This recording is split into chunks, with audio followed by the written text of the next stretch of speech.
What's up, guys? I just want to talk to you guys about the upgraded OS that we have. It's got a few extra systems and also some performance tweaks thanks to the developers or the community who work really hard to make sure that the emulators are all updated and run the games really well. So kudos out to them. But first things first, let's talk about navigating through this OS. After you turn on your system, you obviously want to turn on your controller. And the way you would do that is you would hold the power button for about a second until that starts blinking blue. And once it goes solid blue, that's when you know it's actually connected to the OS. So once you're there, you can actually now use the D-pad to navigate through the various consoles and systems. So let's say, I don't know, let's play a Super Nintendo game. So to get into Super Nintendo, you make sure you highlight it and then you push the B button, and that will take you to the view where all your games are. Now, Super Nintendo has quite a library. I think about 777 games. And if you want to navigate using the D-pad, you can, one by one. You can page down by hitting the R1, page up by hitting the L1. Now page down will take you down to the next letter. So J, K, L. However, you can push the start button and it'll produce this menu here, and you can actually jump to a letter.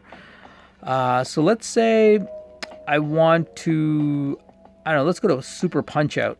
So you select S and then hit the B button, and that'll take you right down to the S. So the first game that starts with an S. I know that Super Punch Out's pretty much, all the way down closer to the T's. So I'm just gonna page down to get down to the T's, and I'm gonna go up and navigate to Super Punch Out. And then once the game is selected, you can push the B button to go into the game. So let me just focus in on this for you guys a little. Let's do a little gameplay, and then I'll show you guys how to get out of this system. So I'm gonna hit start. So sometimes, by the way, if the key presses on your controller aren't working, and it's like a solid blue indicating that it is connected to the system, and you're able to get into a game, meaning the controller is working, you just have to hold R2, which is that button there, and L2, which is that button in that sequence. So hold R2, L2, and just by doing that, it activates the controller within the game, and you just have to do it once. But just keep that in mind. You shouldn't have to, but if that happens, just keep that in mind, and that's what you have to do. Now, let's get into some gameplay. Hit start, push start, start. I guess it's the A button. Start. Okay. Man, I haven't played this game in a while, so I might be a little rusty. If I'm not mistaken, the way the SNES button configuration on their controller was, I think that's the left, that's the right, and I think that's the power button there. So there we go.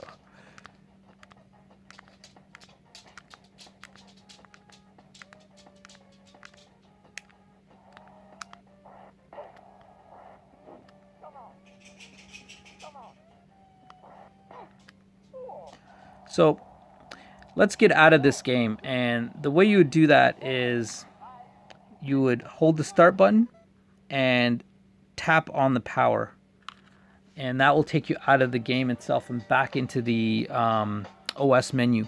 Now, just keep in mind that is the power button, so if you held that power button down for a few seconds, it will turn off the controller. So you just have to tap it. You don't have to hold it down. So just keep that in mind as well. Now, if you want to get out of this menu view, you just hit the A button, and that'll take you back up to where all the systems and consoles are. Alternatively, you can, let's say if we back into SNES, you can actually toggle between the systems if you use the D-pad and you're hitting left and right. Right, so we can do that as well. Let's play a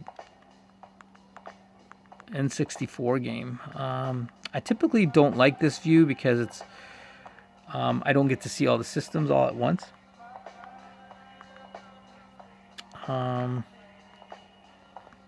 Let's play Mario Kart. Yeah. So to get into the game, hit the B button. Now, N64 is one of the harder systems to emulate.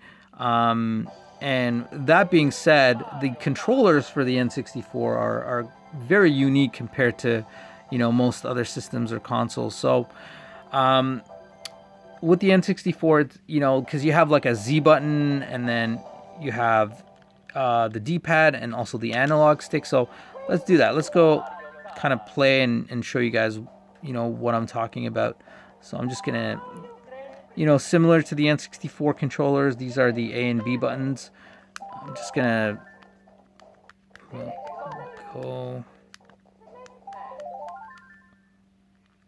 So I think in N64, that's the gas. These are your shoulder buttons. That is your trigger button, your Z button. So, and to your analog stick is what you use to actually, in N64 to move. So I'm gonna put the trigger button, right, to kind of expose my weapon.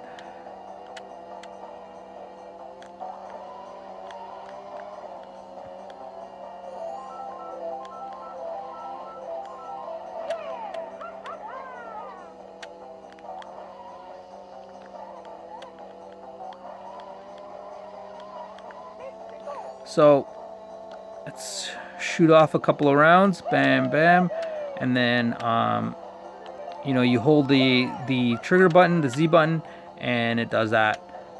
So it has full functionality of all. It has the full functionality of of what the N64 controller has. It's just a different layout. So once again, to get out of the game, you hold start and then tap that. There you go. So let's get out of here. Hit that button. Back to the system view. And now if you want to turn it off, you hit the start button. And then you go to quit. Hit A and then shut down. Well, guys, I hope that was helpful. Thank you. Have a good one.